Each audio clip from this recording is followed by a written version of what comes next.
الحمد للہ رب العالمین والصلاة والسلام علی سید المرسلین اما بعد فاعوذ باللہ من الشیطان الرجیم بسم اللہ الرحمن الرحیم۔ ناظرین کرام، السلام علیکم ورحمۃ اللہ وبرکاتہ۔ الحمدللہ آج ہم ایک مرتبہ پھر آپ کی خدمت میں درس حدیث کے ساتھ سوشل میڈیا کے معروف چینل امت کا بھلا پر حاضر ہیں۔ انشاءاللہ آج ہم پیارے آقا حضور صلی اللہ تعالی علیہ وسلم کے فرمان مبارک سے کچھ سننے کی اور برکتیں حاصل کرتے ہوئے اس سے متعلق جو ہمارے آقا صلی اللہ علیہ وسلم کا پیغام ہے اس کے مطابق اپنے آپ کو ڈھالنے کی کوشش کرنے کے لیے ہم آج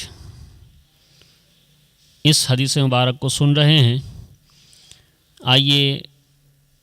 آپ حدیث مبارک سماعت فرمائیے اور پھر اس سے متعلق جو ہمارے آقا صلی اللہ علیہ وسلم نے ہمیں پیغام عطا فرمایا ہے اس کے مطابق اپنی زندگی کو ڈھالنے کی کوشش میں ہمارے ساتھ شریک ہو جائیے۔ عن عمر بن الخطاب رضی اللہ تعالی عنہ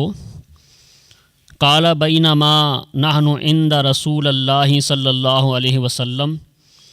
ذات یوم اطلع علینا رجل شدید بیاض الثیاب شدید سواد الشعر لا یری علیہ اثر السفر ولا یعرفہ منا احد حتی جلس الی النبی صلی اللہ علیہ وسلم فاسند رکبتیہ الی رکبتیہ ووضع کفیہ علی فخذیہ وقال یا محمد صلی اللہ علیہ وسلم اخبرنی عن الاسلام قال الاسلام ان تشہد ان لا الہ الا اللہ وان محمد رسول اللہ وتقیم الصلاۃ وتؤتی الزکاۃ وتصوم رمضان وتحج البیت ان استطاع الیہ سبیلا قال صدقت فعجبنا له يسأله ويصدقه قال فأخبرني عن الإيمان قال أن تؤمن بالله وملائكته وكتبه ورسله واليوم الآخر وتؤمن بالقدر خيره وشره قال صدقت قال فأخبرني عن الإحسان قال ان تعبد اللہ کأنک تراہ فإن لم تکن تراہ فإنہ یراک قال فأخبرنی عن الساعة قال ما المسؤول عنها بأعلم من السائل قال فأخبرنی عن اماراتها قال ان تلد الأمة ربتها وأن ترى الحفاة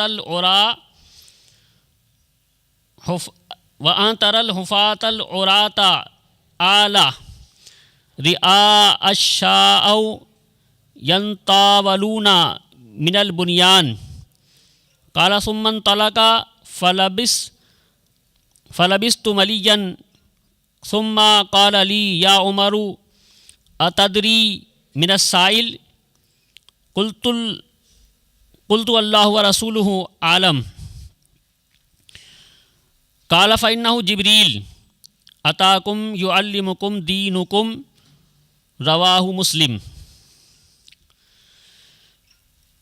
حضرت عمر ابن خطاب رضی اللہ عنہما حدیث بیان فرماتے ہیں کہ ایک دن ہم نبی کریم صلی اللہ علیہ وسلم کی خدمت میں حاضر تھے۔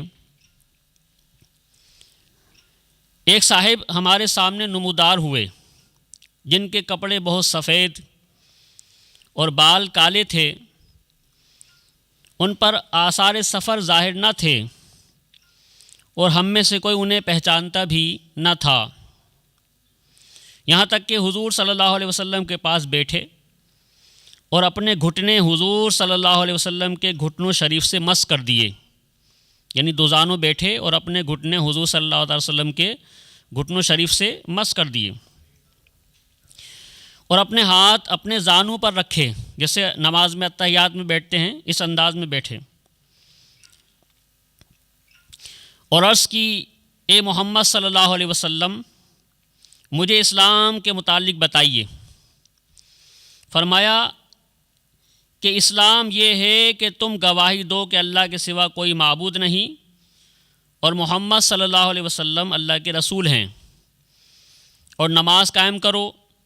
زکوٰۃ دو، رمضان کے روزے رکھو، کعبے کا حج کرو اگر وہاں تک پہنچ سکو۔ عرض کیا کہ سچ فرمایا۔ ہم کو ان پر تعجب ہوا۔ حضرت عمر رضی اللہ عنہ فرماتے ہیں کہ ہم کو ان پر تعجب ہوا کہ حضور سے پوچھتے بھی ہیں اور تصدیق بھی کرتے ہیں کہ آپ نے سچ کہا۔ عرض کیا حضرت جبریل انہوں نے آنے والوں نے دوبارہ سے عرض کیا کہ مجھے ایمان کے متعلق بتائیے۔ فرمایا کہ اللہ اور اس کے فرشتوں، کتابوں، اس کے رسولوں اور آخری دن کو یعنی قیامت کے دن کو مانو اور اچھی بری تقدیر کو مانو۔ عرض کیا آپ سچے ہیں، یعنی دوبارہ سے تصدیق کر رہے ہیں۔ پھر عرض کی کہ مجھے احسان کے متعلق بتائیے۔ فرمایا اللہ کی عبادت کرو کہ گویا اسے دیکھ رہے ہو، یعنی اللہ کی عبادت اس طرح کرو کہ جیسے اللہ کو دیکھ رہے ہو۔ اگر یہ نہ ہو سکے تو خیال کرو کہ وہ تمہیں دیکھ رہا ہے۔ عرض کیا کہ قیامت کی خبر دیجئے۔ فرمایا کہ جس سے پوچھ رہے ہو وہ قیامت کے بارے میں سائل سے زیادہ خبردار نہیں۔ عرض کیا کہ قیامت کی کچھ نشانیاں ہی بتا دیجئے۔ فرمایا کہ لونڈی اپنے مالک کو جنے گی اور ننگے پاؤں ننگے بدن والے فقیروں بکریوں کے چرواہوں کو محلوں میں فخر کرتے دیکھو گے، محلوں میں رہتے ہوں گے۔ راوی فرماتے ہیں کہ پھر سائل چلے گئے، یعنی جو یہ سوال پوچھنے آئے تھے یہ چلے گئے۔ حضرت عمر رضی اللہ عنہ فرماتے ہیں جو اس حدیث کو بیان فرما رہے ہیں، پھر آپ فرماتے ہیں کہ میں کچھ دیر حضور صلی اللہ تعالی وسلم کی خدمت میں ٹھہرا رہا۔ حضور نے مجھ سے فرمایا اے عمر جانتے ہو یہ سائل کون ہیں؟ میں نے عرض کیا اللہ اور رسول جانے۔ فرمایا یہ حضرت جبرائیل علیہ السلام تھے، تمہیں تمہارا دین سکھانے آئے تھے۔ اس حدیث مبارک میں جو باتیں بیان ہوئیں اس سے متعلق ہم کچھ مزید سنتے ہیں۔ حضرت عمر ابن خطاب رضی اللہ عنہ نے اس حدیث کو بیان فرمایا۔ آپ فرماتے ہیں کہ ایک صاحب ہمارے سامنے نمودار ہوئے جن کے کپڑے بہت سفید اور بال کالے تھے، ان پر آثار سفر ظاہر نہ تھے اور ہم میں سے کوئی انہیں پہچانتا بھی نہ تھا، یعنی ایک بالکل مدینہ منورہ میں نئے شخص اچانک سے آ گئے، اور اگر سفر پہ سے آئے ہوتے تو ظاہر ہے کہ کپڑوں پر بالوں پر کچھ گرد غبار کے آثار ہوتے، تو کپڑوں بالوں پر کچھ گرد و غبار کے آثار بھی نہیں، اور اگر یہیں مدینے کے رہنے والے ہوتے تو ہم کم سے کم پہچانتے تو انہیں، تو بالکل نئے بھی تھے، کوئی جانتا بھی نہیں تھا، اور سفر کے آثار بھی نہیں تھے کہ سفر کر کے آئے ہوں، چلو مسافر ہے۔ تو اس لیے ان کو دیکھنے کے بعد تمام صحابہ کو حیرانگی تھی۔ اب مزید اس حدیث میں فرمایا کہ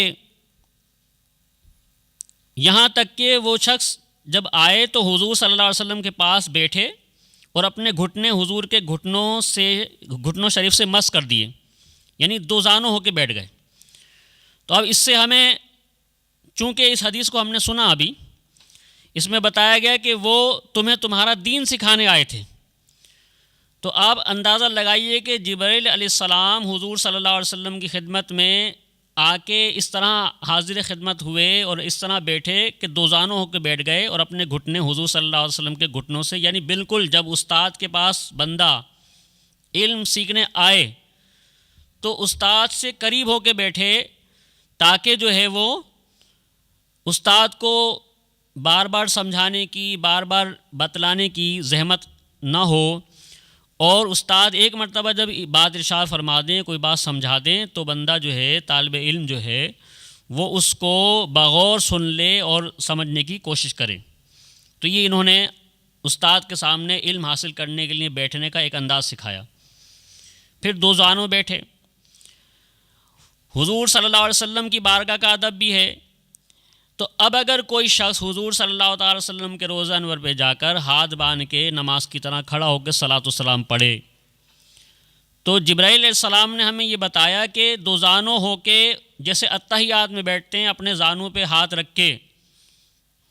تو یہ بھی نماز کے انداز میں اگر حضور صلی اللہ تعالی علیہ وسلم کی بارگاہ میں بیٹھا جائے تو یہ جائز ہے، درست ہے، اور حضرت جبرائیل علیہ السلام نے ہمیں یہ طریقہ سکھایا۔ تو اسی طریقے سے اگر کوئی شخص ہاتھ باندھ کے حضور صلی اللہ تعالی وسلم کی بارگاہ میں حاضر ہو کے صلاۃ والسلام عرض کرے تو یہ بھی جائز ہے، کیونکہ جس طریقے سے نماز کے انداز میں بیٹھنا جائز ہے تو اسی طریقے سے نماز کے انداز میں کھڑا ہونا بھی جائز ہے۔ ہاں، شریعت میں ہمیں جس چیز سے منع کیا گیا کہ رکوع کرنے کی کنڈیشن میں جھکنا، رکوع کی حالت تک جھک جانا، اس کو حرام اور یا ناجائز فرمایا گیا، یا سجدہ کرنا، تو سجدہ نہیں کیا جائے گا اور رکوع کی حالت میں جھکا نہیں جائے گا۔ اس کے علاوہ اگر دو زانوں ہو کے کوئی کسی بزرگ کی بارگاہ میں یا حضور صلی اللہ علیہ وسلم کی روضہ انور پہ یا بارگاہ میں حاضر ہو کے کوئی بیٹھتا ہے یا ہاتھ باندھ کے کھڑا ہو جاتا ہے تو اس میں کسی قسم کا کوئی شرک اور قباحت نہیں ہے۔ پھر مزید اس میں ارشاد ہوا کہ اب انہوں نے کچھ سوالات حضور صلی اللہ تعالی علیہ وسلم سے پوچھے۔ تو پہلا سوال انہوں نے حضور صلی اللہ تعالی علیہ وسلم سے کیا، مجھے اسلام کے بارے میں بتائیے۔ فرمایا اسلام یہ ہے کہ تم گواہی دو کہ اللہ کے سوا کوئی معبود نہیں اور محمد صلی اللہ علیہ وسلم اللہ کے رسول ہیں، اور نماز قائم کرو، زکوٰۃ دو، رمضان کے روزے رکھو، کعبے کا حج کرو اگر وہاں تک پہنچ سکو۔ تو اب اس میں دو باتیں، پہلے جو ہے وہ عقیدے کا بیان ہوا۔ پہلے حضور صلی اللہ تعالی وسلم نے اسلام کے متعلق جب سوال ہوا تو فرمایا کہ اسلام یہ ہے کہ تم گواہی دو کہ اللہ کے سوا کوئی معبود نہیں اور محمد صلی اللہ علیہ وسلم اللہ کے رسول ہیں۔ تو پہلی چیز اسلام میں ایمان یا اسلام کیا ہے کہ بندے کا عقیدہ درست ہو۔ جب عقیدہ درست ہوگا تو اس کے بعد اعمال کی باری ہے، اور اعمال بھی یہ اسلام میں داخل تو نہیں ہے، یعنی مطلب یہ کہ عقیدے مسلمان ہونے کے لیے عمل لازم نہیں ہے، لیکن چونکہ بندہ جب اسلام میں داخل ہو گیا تو اب اس کے ذمے جو اعمال ہیں، جو اسلام کا اظہار عملی صورت میں کرنا ہے، تو وہ عملی صورت میں اسلام کا اظہار ان اعمال کے ذریعے سے کیا جائے گا کہ نماز قائم کرے، زکوٰۃ دے اور حج، خانہ کعبہ کا حج کرے۔ اس کے علاوہ انہوں نے پھر دوسرا سوال عرض کیا کہ مجھے ایمان کے متعلق بتائیے۔ فرمایا کہ اللہ اور اس کے فرشتوں، کتابوں، اس کے رسولوں اور آخری دن کو مانو اور اچھی بری تقدیر کو مانو۔ تو اسلام کے حوالے سے مزید جو ہے وہ بیان کیا گیا،